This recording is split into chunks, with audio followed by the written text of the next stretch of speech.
Assalamualaikum warahmatullahi wabarakatuh. Bismillahirrahmanirrahim. Alhamdulillahirabbil alamin. Wassalatu wassalamu ala asyrafil anbiya'i wal mursalin sayyidina wa maulana Muhammadin wa ala alihi wa sahbihi wa man ihtada bihadyihi ila yaumiddin. Amma ba'd. Jamaah Al-Fatih Channel yang dirahmati oleh Allah.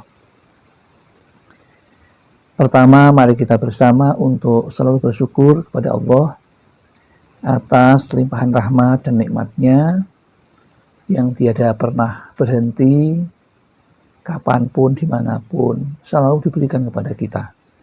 Maka kata yang paling bijak untuk kita sanjungkan yaitu kata-kata puja dan puji untuknya. Mari kita syukuri bersama dengan mengucapkan kalimat tahmid. Alhamdulillahirabbil alamin. Shalawat dan salam semoga tercurah keharibaan Nabi Muhammad sallallahu alaihi wasallam, Nabi yang kita cintai, Nabi yang kita rindukan syafaatul uzmanya ketika kita di dunia dan di akhirat nanti. Selanjutnya, izinkan kami untuk berbagi ilmu kepada saudara-saudaraku yang insya Allah ilmu tersebut bermanfaat bagi kehidupan kita, karena ini bagian dari usaha, upaya untuk mendekatkan diri kepada Allah Subhanahu wa ta'ala sesuai dengan tuntutan Rasulullah Sallallahu Alaihi Wasallam. Adapun judulnya adalah keutamaan dan kemanfaatan membaca istighfar dan sholawat khusus sesudah sholat hajat. Judul ini kami ambil karena yang namanya sholat hajat itu bagian dari kebutuhan kita. Di dalam hidup kita selalu ada yang namanya hajat atau keinginan, dan Allah sudah memfasilitasi dan sudah disampaikan tuntunannya oleh Rasulullah. Adapun keutamaan membaca istighfar dan sholawat itu sangat banyak sekali. Maka perlu kami sampaikan, ada 7 yang perlu kami sampaikan di sini, keutamaan tentang membaca istighfar dan sholawat sesudah sholat hajat. Keutamaan yang pertama, bisa menolak bencana.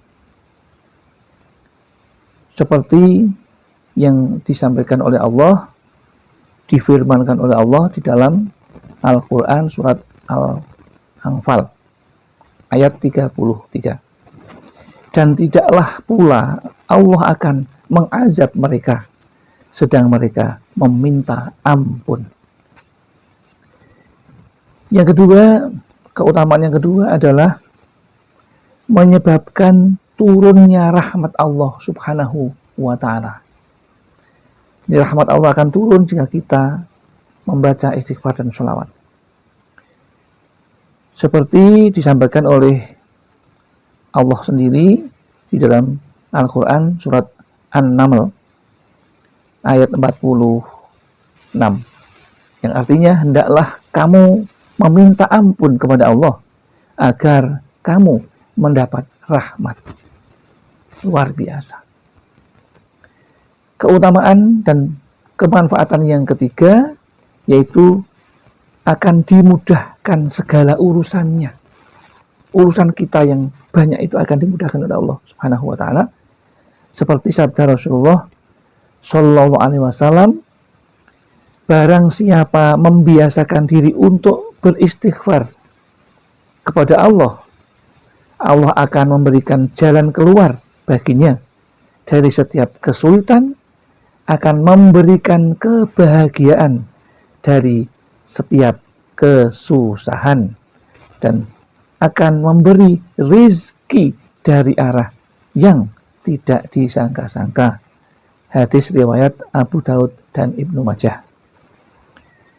Sedangkan keutamaan yang keempat ialah akan dihapuskan kejelekannya dan akan diangkat derajatnya. Sesuatu yang kita inginkan. Dan barang siapa yang mengerjakan kejahatan dan menganiaya dirinya, kemudian ia memohon ampun kepada Allah, niscaya ia mendapati Allah, maka pengampunan dengan Maha Penyayang. Quran surat An-Nasr ayat 110. Keutamaan yang kelima, akan diberi kenikmatan yang terus-menerus. Ini sesuai dengan hajat kita. Dan hendaklah kamu meminta ampun kepada Tuhanmu dan bertobat kepadanya. Atau jika kamu mengerjakan yang demikian, niscaya Dia atau Allah akan memberi kenikmatan yang baik dan terus-menerus kepadamu sampai kepada waktu yang telah ditentukan, dan Dia Allah akan memberikan kepada tiap-tiap orang yang mempunyai keutamaan atau balasan keutamaannya. Jika kamu berpaling, maka sesungguhnya aku takut karena akan ditimpa siksa di hari kiamat. Al-Quran surat Hud ayat ke-3. Keutamaan dan kemanfaatan yang ke-6 yaitu akan dibukakan pintu rezeki seluas-luasnya. Maka aku katakan kepada mereka, ini kata Allah, mohon ampun atau istighfar kepada Tuhanmu. Sesungguhnya Dia atau Allah adalah Maha Pengampun. Niscaya Dia atau Allah akan mengirimkan hujan kepadamu dengan lebat dan membanyakkan harta dan anak-anakmu, dan mengadakan untukmu kebun-kebun, dan mengadakan pula di dalamnya untukmu surga-surga. Quran surat Nuh ayat 10-12. Kemudian yang ketujuh, Allah akan menggugurkan semua dosa-dosa kita, meskipun dosa kita sebanyak buih di lautan.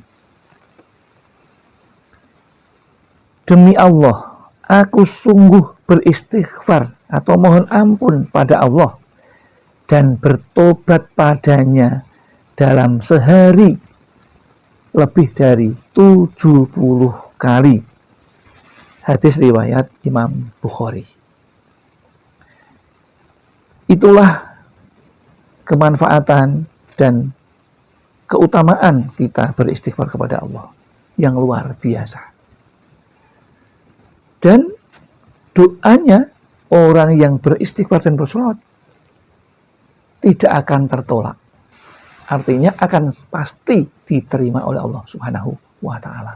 Dan itu harus kita yakini bahwa yang namanya doa manusia hamba pasti akan dikabulkan, dengan catatan kita selalu mempunyai iman dan takwa yang baik kepada Allah dan menjauhi semua larangan-larangan Allah, melaksanakan semua perintah-perintah Allah.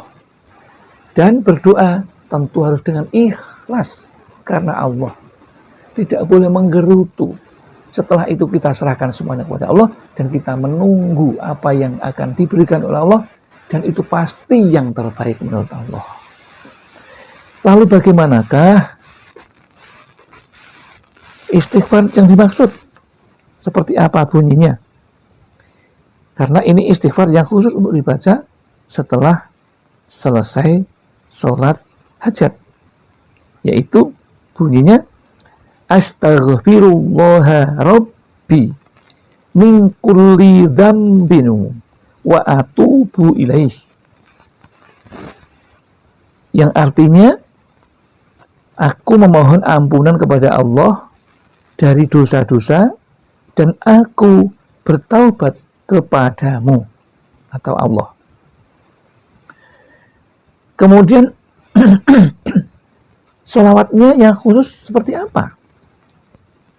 Jadi ini tidak seperti sholawat yang sering kita baca itu, yaitu Allahumma sholli ala sayyidina Muhammadin sholatar ridho wardo an ashabihir ridho.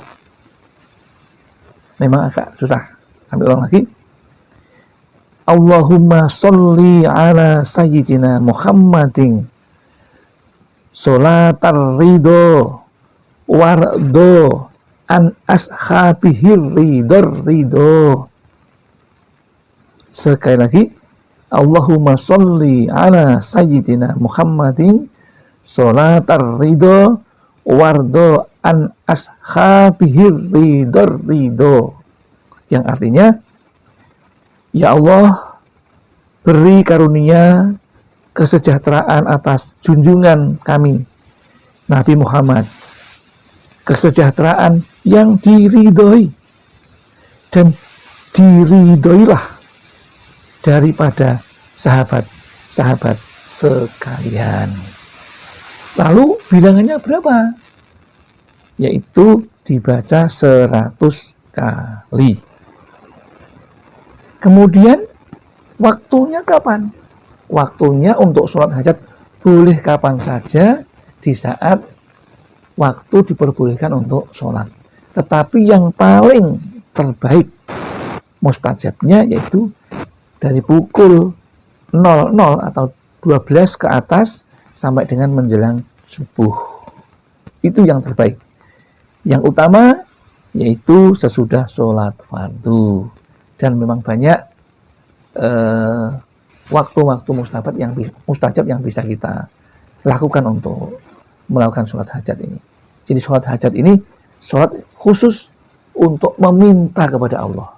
Karena ada perintah wasta'inu bisobri wassalah. Jadi kita untuk meminta itu ketika kita melaksanakan dengan sholat dan sabar. Demikian yang dapat kami sampaikan, mudah-mudahan ada manfaatnya. Barangkali ada kesalahan dan kekhilafan itu semata-mata kami yang melakukan. Dan apabila ada benarnya, itu semua hanya milik Allah Subhanahu wa ta'ala. Akhirul kalam, billahi taufiq wal hidayah wal inayah wal barakah. Wassalamualaikum warahmatullahi wabarakatuh.